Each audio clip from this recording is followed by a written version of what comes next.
Good afternoon, welcome to business lunch. Stock markets నిస్తేజంగా trade అవుతున్నాయి. ఎటువంటి చేంజెస్ లేకుండా నిఫ్టీ, సెన్సెక్స్ లు ఫ్లాట్ గా కనిపిస్తున్నాయి. 18,400 పాయింట్ల దగ్గర సెన్సెక్స్ 5,537 దగ్గర నిఫ్టీ కేవలం 6 పాయింట్ల లాభంతో ట్రేడ్ అవుతున్నాయి. సో మార్నింగ్ నుంచి ఆల్మోస్ట్ ఇదే ట్రెండ్ కనిపిస్తోంది. దీనికి సంబంధించిన విశ్లేషణ అందించడానికి అనలిస్ట్ కుటుంబరావు గారు, శేష్ గారు సిద్ధంగా ఉన్నారు.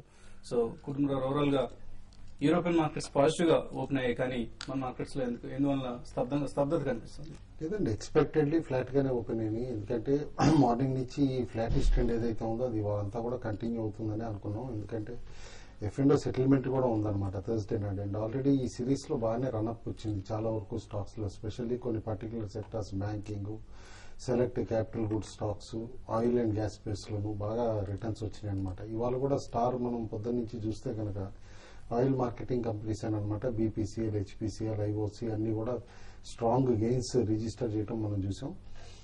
జనరల్ గా ఈ సెక్టర్ రొటేషన్ ఏదైతే అవుతుందో టూ క్విక్ అవుతుంది అనమాట, ఫర్ ఈవెన్ స్మాల్ ట్రేడర్స్ కి అడాప్ట్ అయ్యి క్విక్ గా చేంజ్ అవడం కోసం అని.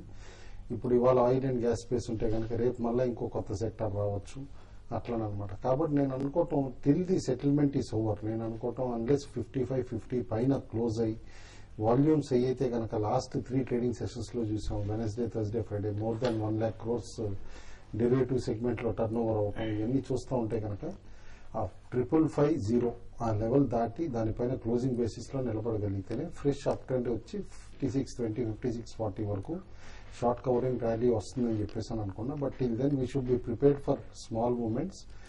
యాక్షన్ అంతా కూడా mid cap, small cap space లోనే ఉంది. కాబట్టి బెటర్ గెయిన్స్ ఆ స్టాక్స్ లోనే ఉన్నాయని చెప్పేసి అక్కడ వాల్యూ కోసం సెర్చ్ చేయడం బెటర్ అండి. సో షార్ట్ సెల్లర్ల పరిస్థితి ఎలా ఉంది? షార్ట్ సెల్లింగ్ ప్రస్తుతం అనుకూలంగా ఉంది అనుకుంటారు? ఇప్పుడున్న పరిస్థితుల్లో మార్కెట్ షార్ట్ సెల్లింగ్ అయితే ఏమాత్రం అనుకూలంగా లేదండి. ఈవెన్ మార్కెట్ లో వీక్ ఉన్న స్టాక్స్, వీక్ ఉన్న సెక్టర్ కూడా 1-2 రోజులు వీక్ ఉన్నట్టు కనపడుతుంది. తర్వాత మళ్ళీ పక్క రోజు మళ్ళీ స్టాక్ ఆ సెక్టర్ చాలా స్ట్రాంగ్ అయిపోతుంది. షార్ట్ సెల్లింగ్ అయితే ఇప్పుడున్న పరిస్థితుల్లో అయితే షార్ట్ సెల్లింగ్ అడ్వైజ్ చేయను. ఎప్పుడైతే మార్కెట్ టెక్నికల్ గా ఒక లెవెల్ దిగి అక్కడ నుంచి గ్లోబల్ మార్కెట్స్ బాగా వీక్ ఉండి సెంటిమెంట్ బాగా నెగిటివ్ ఉంటే అప్పుడే షార్ట్ సెల్ చేయడం. కానీ ఇప్పుడున్న పరిస్థితుల్లో అయితే మార్కెట్ ఏ రోజుకు ఆ రోజు ఇంతకుముందు కుటుంబరావు గారు చెప్పినట్టు కొత్త సెక్టర్ ఎమర్జ్ అవుతుంది. తర్వాత కొత్త స్టాక్స్ కూడా ఈ రోజు చూస్తే ఇన్ని రోజులు ఎప్పుడు పెరగని ఇస్పాత్ ఇండస్ట్రీస్ లో ఈ రోజు ఒక స్పాట్ వచ్చింది. తర్వాత పెట్రోనెట్, ఎల్ఎన్జీ, ఈ విధంగా బీపీసీఎల్ ఇటువంటి వాటిలో కొత్తగా ఫ్రెష్ బయింగ్ ఇంట్రెస్ట్ కనపడుతుంది. ఏదైనా కూడా ఏంటంటే స్టాక్ స్పెసిఫైడ్ యాక్షన్ కొనసాగే అవకాశం ఉంది. నిఫ్టీ పరంగా చూస్తే నిఫ్టీ లెవెల్లో నెక్స్ట్ ఒక 1 వీక్ దాకా ఇక్కడ మళ్ళీ ఆగిపోయే అవకాశం ఉంది. At the same time Nifty ఆగిందని మార్కెట్ పెరగకుండా ఉన్న స్టాక్స్ అయితే డెఫినెట్ గా పెరిగే అవకాశం ఉంది. కాబట్టి షార్ట్ సెల్ అయితే అవాయిడ్ చేయండి. మరి ముఖ్యంగా mid cap and small cap ఎటువంటి పరిస్థితులను కూడా ఇంట్రాడే షార్ట్ సెల్ కూడా అవాయిడ్ చేయమని చెప్తాను. ఈవెన్ ఏమాత్రం డిక్లైన్ వచ్చినా కూడా మార్కెట్ లో దాని బయింగ్ ఆపర్చునిటీ కానీ ఇంట్రాడేకి మాత్రం తీసుకోమని చెప్తాను. ఇప్పుడున్న పరిస్థితిలో F&O క్లోజింగ్ ఉంది కాబట్టి ఇంట్రాడేలో కొంత నిఫ్టీ వాలటాలిటీ అనేది next couple of trading sessions చోటు చేసుకునే అవకాశం ఉంది. ఈ రోజు కూడా మార్కెట్ చాలా ఫ్లాట్ గా క్లోజ్ అయ్యే అవకాశం ఎక్కువ కనబడుతుంది. ఓకే అండి. ఏ గ్రూప్ లో గమనిస్తే బీపీసీఎల్, ఇస్పాత్ 7.5% పెరిగింది, బీపీసీఎల్ 11% పెరిగింది. అలాగే Petronet, LNG, HPCL, Tata global, Titan industries ఇవి ఏ గ్రూప్ లో మేజర్ గెయినర్స్ లిస్ట్ లో ఉన్నాయి. అలాగే లూజర్స్ లిస్ట్ లో నాగార్జున కన్స్ట్రక్షన్స్ అత్యధికంగా నష్టపోయింది, 2.5% నష్టం ట్రేడ్ అవుతుంది. హెచ్సీసీ, హిందాల్కోర్, రిలయన్స్ ఇన్ఫ్రా, ఇన్ఫాక్ట్ రిలయన్స్ ఇన్ఫ్రాలో గత కొద్ది సెషన్స్ గా వీక్నెస్ కొనసాగుతోంది. ఐఓబి, జేపీ అసోసియేట్స్ ఈ కౌంటర్స్ లో వీక్నెస్ కొనసాగుతుంది. ప్రస్తుతం కాలర్ రాఘవేంద్ర విజయవాడ నుంచి లైన్ ఉన్నారు. రాఘవేంద్ర గారు నమస్తే సార్. నమస్తే అండి. సార్ నేను ప్రిజమ్ ఇండస్ట్రీస్ 80 రూపీస్ లో తీసుకున్నాను సార్. షార్ట్ టర్మ్ గురించి అది ఉంచుకోవచ్చా? స్టాక్ బాగా కన్సాలిడేట్ అయిందండి. అండ్ కరెంట్ లెవెల్స్ లో కాస్త ఈ మధ్య చూస్తే price action and volume action కూడా కనిపిస్తుంది అనమాట. And recently government of India ethanol rates పెంచడం, దాంతో తిరిగి ఎథనాల్ బేస్డ్ కంపెనీస్ ఏవైతే ఉన్నాయో అవన్నీ కూడా ఫ్రెష్ యూనిట్ సెటప్ చేయడానికి విల్లింగ్నెస్ చూపిస్తున్నాయి. కాబట్టి ఆర్డర్ బుక్ ఇంప్రూవ్ అవుతుందని అనుకుంటున్నాం. మోర్ ఓవర్ ఈ కంపెనీ అదర్ ఫ్యూయల్స్ అనమాట, లైక్ జవార్ గానీ, కార్న్ గానీ, వీటి నుంచి కూడా డెరివేటివ్స్, ఇటు బోత్ మొలాసిస్ నుంచి డెరివేటివ్స్ ఇవన్నీ చేసే టెక్నాలజీస్ లో కూడా స్పెషలైజ్ చేస్తుంది. అండ్ అబ్రాడ్ కూడా already couple of plants setup చేశారు. కాబట్టి హోల్డ్ చేయండి. వర్స్ట్ అయితే అయిపోయిందండి కంపెనీకి. కాబట్టి కరెంట్ లెవెల్స్ నుంచి పెరగడానికి ఛాన్సెస్ బ్రైట్ ఉన్నాయి. ఓకే అండి. నెక్స్ట్ కాలర్ రాంబాబు ఖమ్మం నుంచి లైన్ ఉన్నారు. రాంబాబు గారు నమస్తే అండి. నమస్తే అండి. నమస్తే కుటుంబాలు. నమస్తే అండి. సార్ సార్ నా దగ్గర ఈ వ్యాన్బెరీ, అంకుర్ డ్రగ్స్, మేఘమణి ఆర్గానిక్స్ ఉన్నాయండి. ఈ 3 మార్కెట్స్ లో పెద్దగా పార్టిసిపేట్ చేయట్లేదు.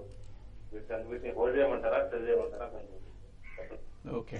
మేఘమణి అయితే రీసెంట్లీ న్యూస్ వచ్చిందండి, మీరు చూసారో లేదో కానీ 2,4-D హెర్బిసైడ్ అంటారనమాట. One of the very popular one. అయితే ఆ కంపెనీ యూనిట్ ఏదైతే సెటప్ చేసిందో అది కమిషన్ అవటం జూలై లాస్ట్ వీక్ లో కమిషన్ అయిందనమాట. దాని నుంచి దాదాపు 80 crores టర్న్ ఓవర్ రావచ్చు. అండ్ Q4 లో హ్యూజ్ ఇంపాక్ట్ కూడా ఉంటుంది ప్రాఫిటబిలిటీలో అని కంపెనీ స్టేట్మెంట్ ఇచ్చింది. కాబట్టి హోల్డ్ చేయండి. అట్ కరెంట్ లెవెల్స్ నుంచి స్టాక్ 50% రిటర్న్స్ ఇచ్చే స్కోప్ కనిపిస్తుంది నెక్స్ట్ 6 months to 10 months లో.